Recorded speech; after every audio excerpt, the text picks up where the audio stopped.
You probably don't have a problem playing video games or browsing social media on your phone. In fact, I have no doubt you could sit in front of a screen and do both of those activities for 2 hours or even longer without breaking your concentration. But what about half an hour of studying? Oof, that might be too hard. How about working on your side business for another hour? Doesn't sound too appealing. Even though you logically know that studying, exercising, building a business, or something equally productive will bring you more benefits in the long run, you still prefer watching TV, playing video games, and scrolling through social media. One might argue that it's obvious why. One activity is easy and doesn't require much effort, while the other activity is difficult and it requires you to apply yourself. But some people seem to have no problem studying, exercising, or working on their side projects regularly. Which begs the question, why are some people more motivated to tackle difficult things?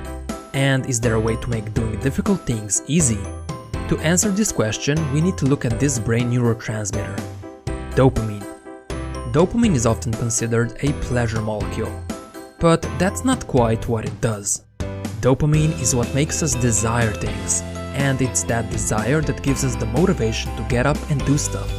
If you're not sure how powerful dopamine is, let me introduce you to a few experiments neuroscientists did on rats. The researchers implanted electrodes in the brains of rats. Whenever the rat pulled a lever, the researchers stimulated the rat's reward system in the brain. The result was that the rats developed a craving so strong they kept pulling the lever over and over for hours. The rats would refuse to eat or even sleep. They would just keep pressing the lever until they would drop from exhaustion. But then the process was reversed. The researchers blocked the release of dopamine in the brain's reward center. As a result, rats became so lethargic that even getting up to get a drink of water was not worth the effort. They wouldn't eat, they didn't want to mate, they didn't crave anything at all. You could say that the rats lost all will to live. However, if food was placed directly in their mouths, the rats would still eat and enjoy the food. They just didn't have the motivation to get up and do it themselves. You would think that it's thirst or hunger that motivates us to get food or water, but there's also dopamine that plays a key role here. Those rat experiments might be extreme cases, but you can see similar effects dopamine has in humans and in our daily lives. In fact, your brain develops priorities in large part based on how much dopamine it's expecting to get. If an activity releases too little dopamine, you won't have much motivation to do it. But if an activity releases a lot of dopamine, you'll be motivated to repeat it over and over. So, which behaviors release dopamine? Any activity where you anticipate there's a potential reward releases it. But if you know there are no immediate rewards with the behavior, your brain won't release it. For example, before you eat comfort food, your brain releases dopamine because you anticipate that the food will make you feel good, even if it actually makes you feel worse. That's because your brain doesn't even care if the high dopamine activity is damaging to you, it just wants more of it. A stereotypical example would be someone who's a drug addict. He knows that what he's doing is not good for him, but all he wants is to get more of that drug. Besides getting you high, cocaine and heroin release unnatural amounts of dopamine, which in turn makes you crave them even more. Of course, it has to be noted that nearly everything releases some amount of dopamine. Even drinking water when you're thirsty does. But the highest dopamine release happens when you get a reward randomly. One such example is playing on a slot machine in a casino. Even if you've only been losing money until that point, you eventually expect to get a bigger reward. You just don't know when it could happen. And in today's digital society, we are flooding our brains with unnaturally high amounts of dopamine on a daily basis, even if we don't know it. Some examples of high dopamine behaviors include scrolling through social media websites, playing video games, watching internet pornography, etc. We anticipate some sort of reward with each one of those behaviors. That's why we're constantly checking our phones. We expect to see a text message or some other notification, and we know that eventually we're going to receive it. We're becoming like those rats pulling the lever trying to get a new dopamine hit. And you might think, oh, so what? It's not like it's harming me in any way. But you would be wrong. Our bodies have a biological system called homeostasis. It means that our body likes to keep internal physical and chemical conditions at a balanced level. Whenever an imbalance occurs, our body adapts to it.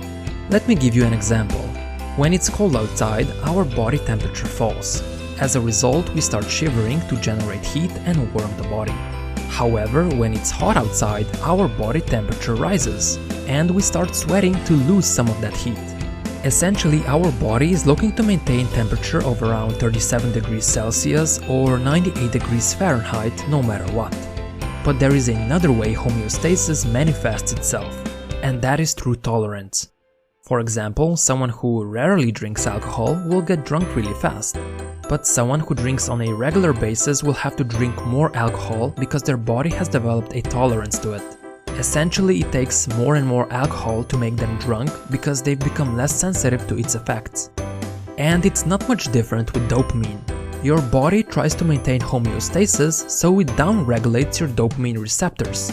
Essentially, your brain gets used to having high levels of dopamine, and those levels become your new normal. Thus, you develop a dopamine tolerance. This can be a huge problem because the things that don't give you as much dopamine don't interest you any longer. And it's much more difficult to motivate yourself to do them. They feel boring and less fun because they don't release as much dopamine compared to the things that do release it in high amounts. That's why people tend to prefer playing video games or browsing the internet compared to studying or working on their business. Video games make us feel good and comfortable as they release a lot of dopamine. Sadly, things like working hard or reading release it in lower amounts. This is one of the reasons why drug addicts who try to quit have a hard time adjusting to a normal life. Their dopamine tolerance gets so high that normal life isn't able to match it. They become like those rats from previous experiments who have no motivation to do anything if there's not enough dopamine release. And it's not just drug addicts. People who are addicted to video games, social media, or internet pornography experience the same thing. Once their dopamine tolerance gets too high, they simply aren't able to enjoy low dopamine behaviors. Which begs the question, is there anything that can be done to prevent this? The answer is, you need to perform a dopamine detox. By now, you might already have an idea what dopamine detox is going to look like. What you're going to do is set aside a day where you're going to avoid all the highly stimulating activities. You're going to stop flooding your brain with high amounts of dopamine, and you're going to let your dopamine receptors recover. Just a disclaimer, if you're suffering from a drug addiction, then I suggest you seek professional help, as you've probably formed a physiological and psychological dependence. And I don't want you to experience any extreme withdrawal symptoms. Now, back to the detox. For one whole day, you will try to have as little fun as possible. You won't be using the internet or any technology like your phone or computer. You're not allowed to listen to music, you're not allowed to masturbate or eat any junk food. Basically, you're going to remove all sources of external pleasure for the entire day.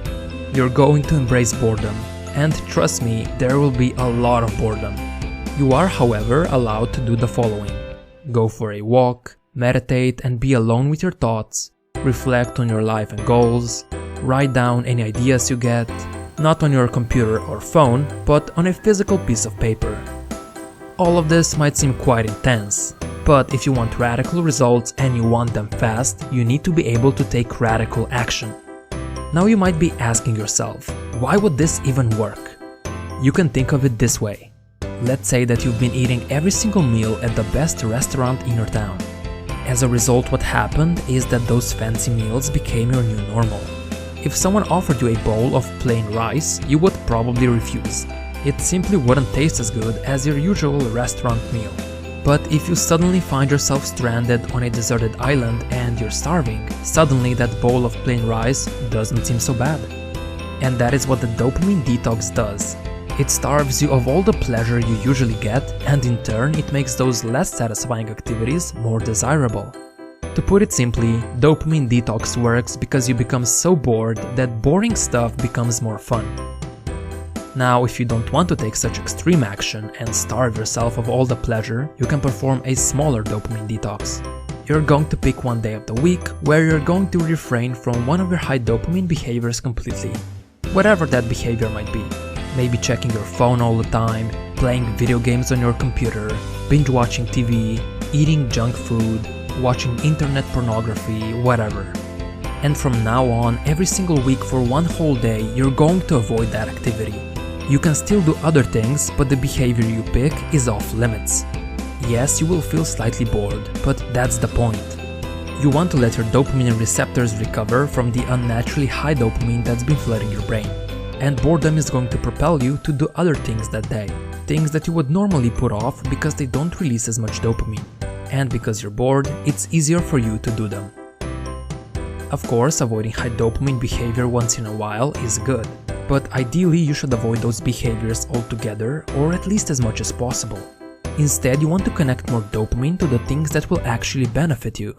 And what I found is that your current high dopamine activities can serve as an incentive to pursue things that actually give you those long-term benefits. In other words, you could use your high dopamine activity as a reward for completing difficult work.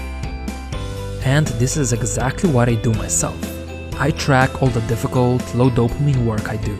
Cleaning my apartment, practicing the piano, reading books, doing some sort of exercise, creating these videos, etc. After I'm able to get a certain amount of work done, I reward myself with some amount of high dopamine activity at the end of the day. The key words here are after and at the end of the day. If I indulge in high dopamine behavior first, then I'm not going to feel like doing the low dopamine work. I'm simply not going to be motivated enough. So I always start with the difficult things, only then I allow myself to indulge in high dopamine activities. To give you an example, for every completed hour of low dopamine work, I reward myself with 15 minutes of high dopamine behavior at the end of the day. That means that for 8 hours of low dopamine, I allow myself roughly 2 hours of high dopamine behavior. Of course, these are my ratios. You can tweak them to your liking. Also, it has to be noted that if you're addicted to something that's damaging to your health, then you don't want to treat that behavior as a reward. Instead, find a different reward that's not as damaging. One that you still think is worth the effort. And if you're wondering what my guilty pleasure is, it's the internet. I can easily get lost there for hours without doing anything else. That's why I have this system. It's so I'm able to control my addiction. But make no mistake, even with this system, I still plan days where I abstain from high dopamine activities completely. To conclude this video, I want to say that it is possible to make doing difficult things feel easier. But when your brain is getting so much dopamine all the time, you won't be as excited about working on something that doesn't release much of it. That's why you might want to limit your phone and computer usage along with other high dopamine releasing behavior. And I can tell you that it's definitely worth it. So if you have motivation problems, start dopamine detoxing your brain as soon as possible. Separate yourself from the unnaturally high amounts of dopamine, or at least expose yourself to it far less frequently. Only then will normal, everyday, low dopamine activities become exciting again, and you'll be able to do them for longer. We are all dopamine addicts to a certain extent. And that's a good thing, because dopamine motivates us to achieve our goals and improve ourselves. But it's up to you to decide where you're going to get your dopamine from. Are you going to get it from things that don't benefit you? Or are you going to get it from working on your long-term goals? The choice is yours. If you enjoyed this video, I would really appreciate if you would gently tap the like button. It helps out my channel a lot, as the almighty YouTube algorithm sees that people like these kinds of videos and it shows my content to a bigger crowd. This allows more people to start improving their lives. As always, thanks for watching.